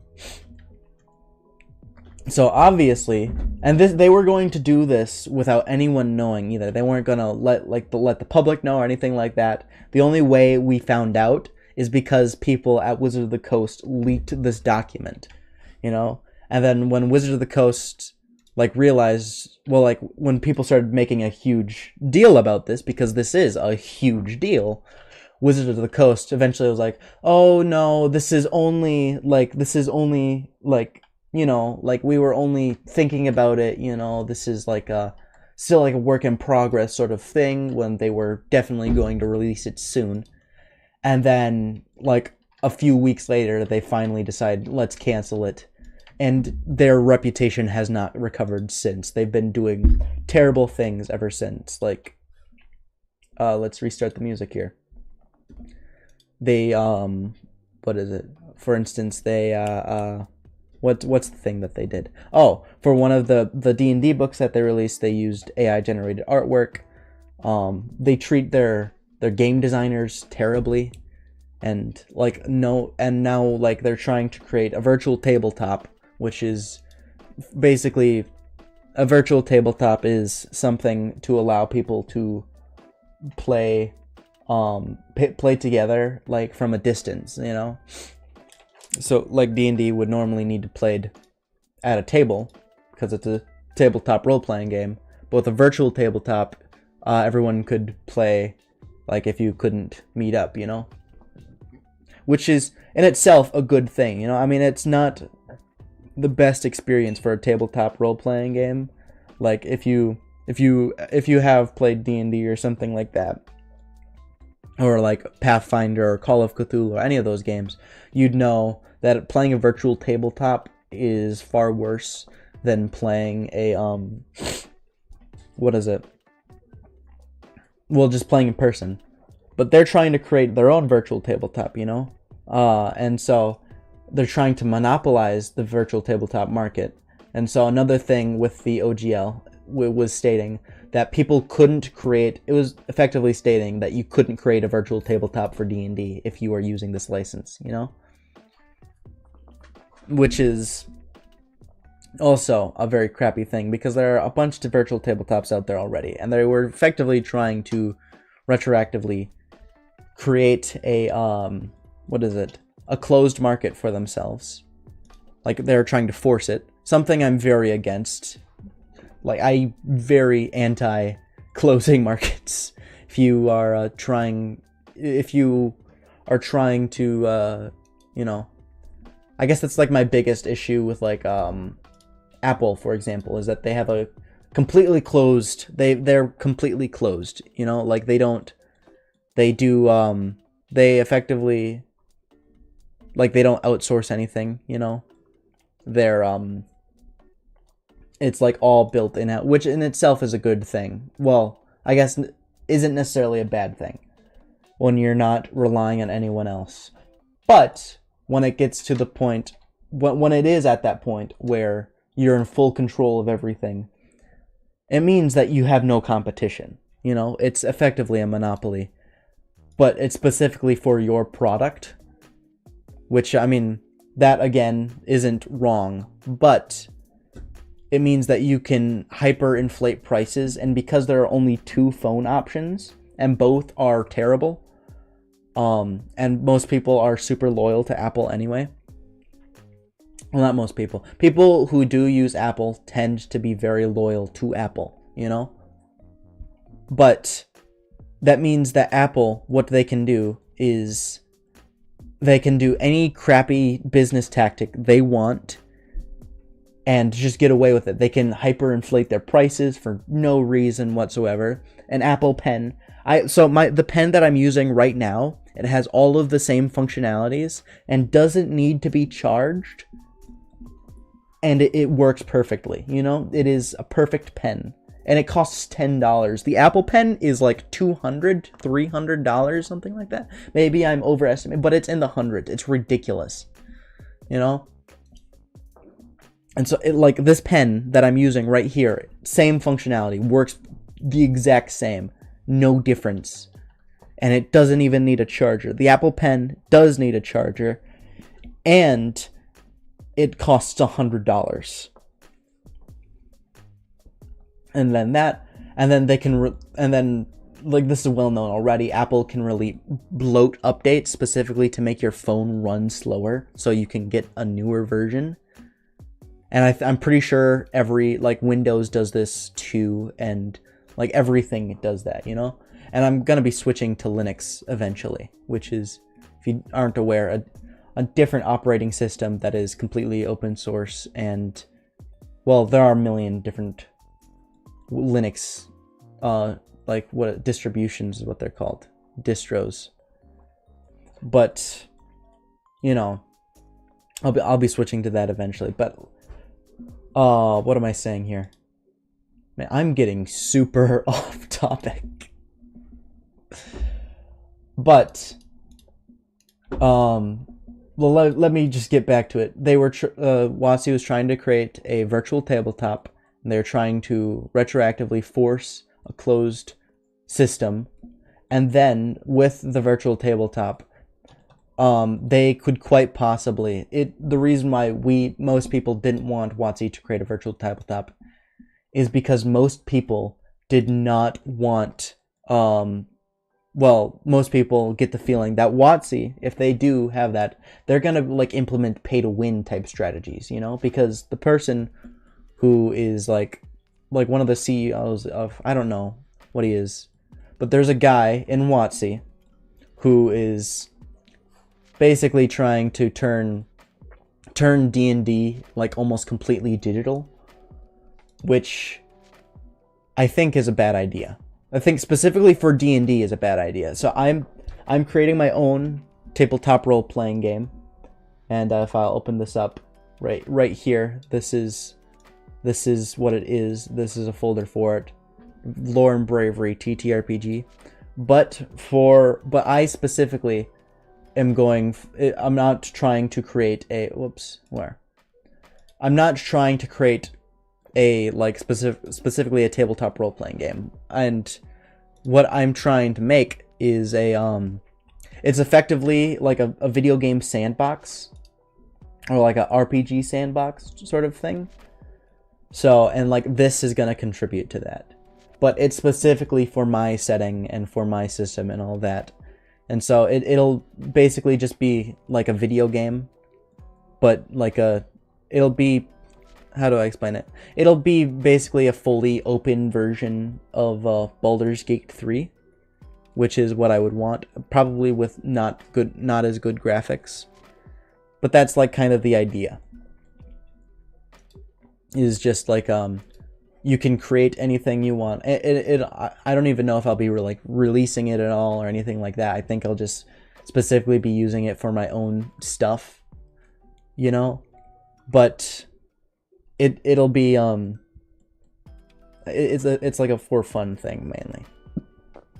Excuse me.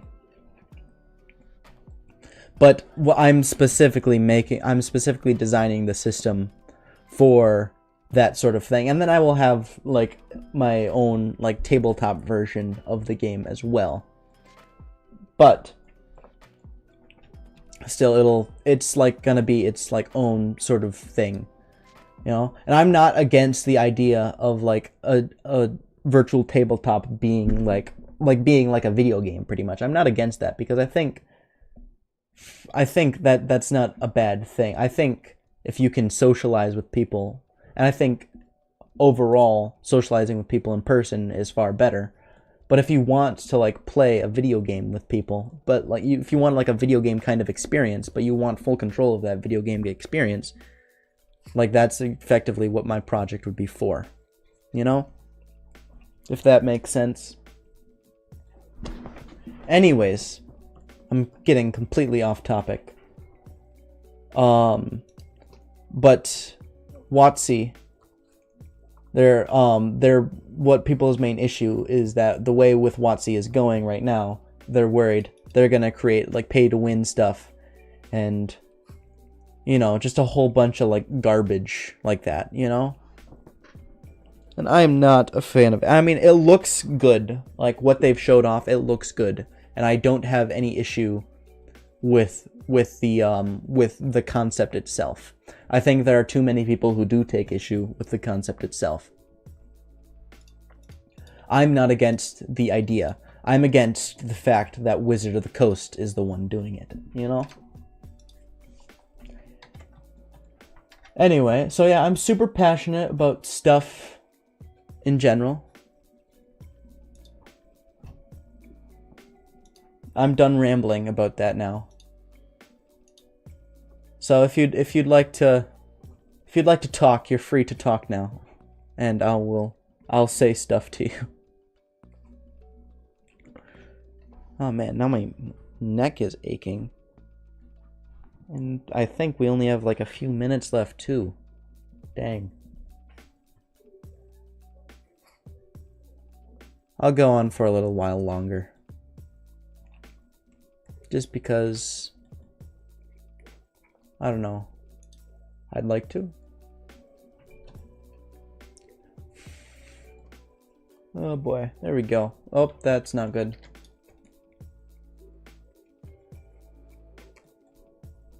Okay, I'm gonna sharpen up this a little bit. I am, yeah. I have I don't know. I think it just might be what I'm working on. I'm working on something that, I don't know. Just gives me more of an opportunity, I guess. Because I've only set one thing for myself today, and that's to sculpt a Dinosaur Inspired Dragon for my fantasy setting. And, that's really it. And, last thing, like I said, we were going to be doing grass stuff. We never got to the grass stuff. We never touched the grass, which is really unfortunate, you know? And I, like, unintentionally clickbaited people. And I'm not a fan of that. You know? I'm not a fan of clickbait. But I'm also, like, not gonna, like, delete it, you know? And the thumbnail, like, completely changing I don't know. Like, I'll keep my mistakes on full display, you know? And so, for today,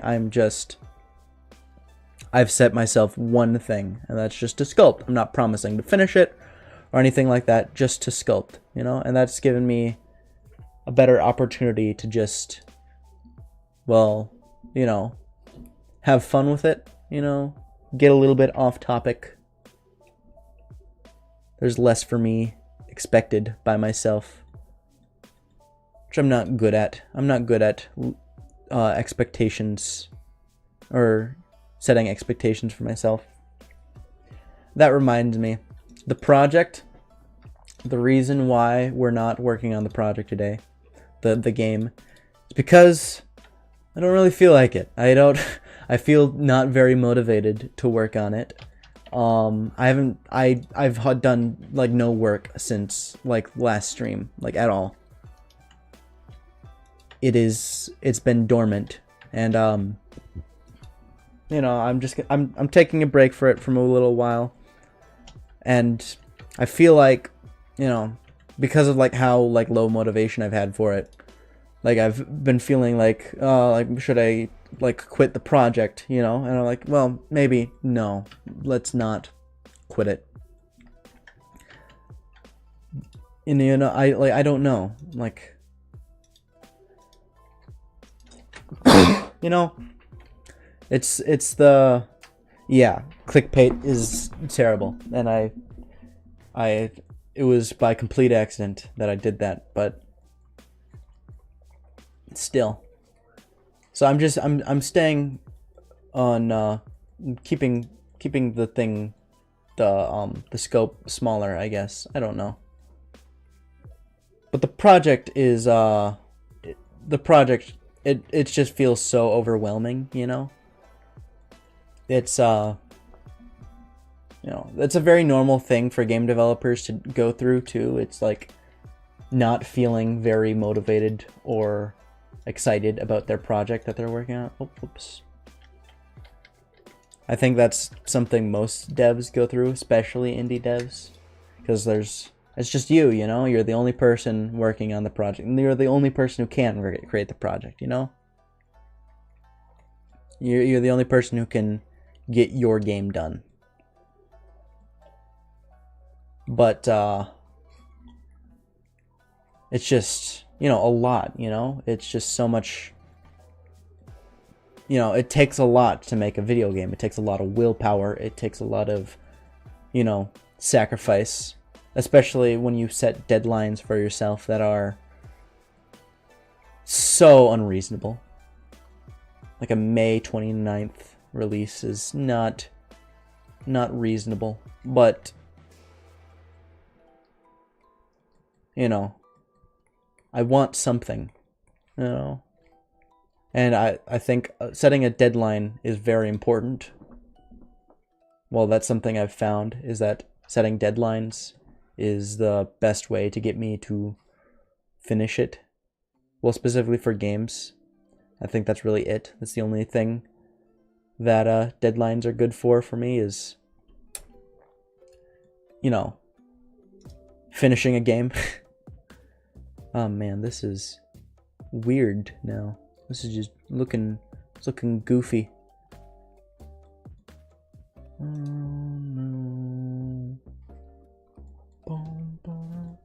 But yeah, so lack of motivation has caused me to, you know what, let's just create this dragon here. Because dragons are cool. And it can serve as useful. You know? And who knows, maybe I'll continue on the project like right after the stream, you know?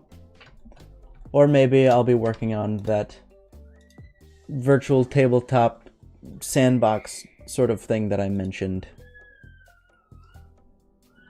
Who knows? But that virtual sandbox thing is specifically for my friend and I, really. It's just a week. It's right now it's at the point where it's just him and I playing, you know? So yeah. And is he back? I wonder. Are you still there? Monkey PFP. Let me know. Say something. Say words. I see 4 people here. But I don't know if of the 4 people you are one of them.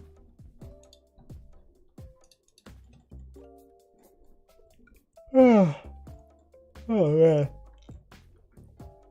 There we go.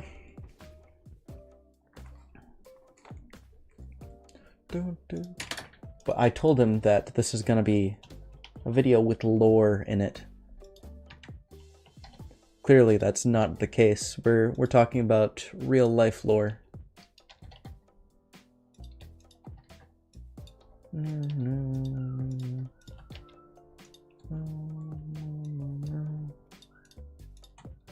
I should probably get some lore in here so I haven't lied to him. If you're still there, I'll give you some lore. If not, I'm sorry. I'm sorry I lied. I just haven't found a good opportunity yet. Let's see here.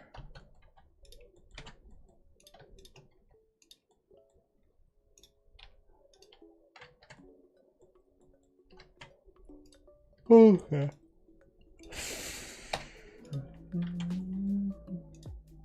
Yeah, I don't know. I think I might be done for the stream today. I'm getting a little tired. I need to eat.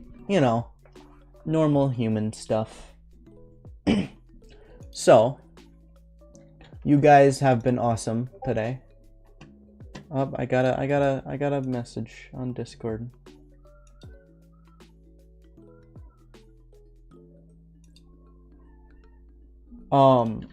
So I shall yeah, I'm a human.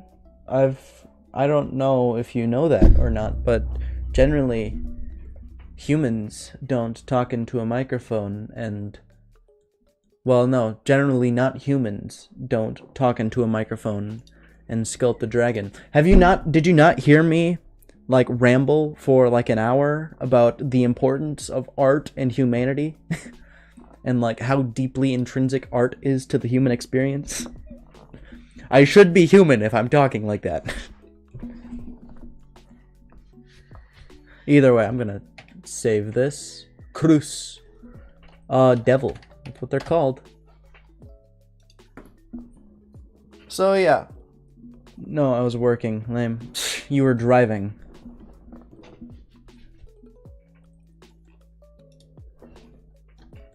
Did he not just enter the door? I think he just entered the door.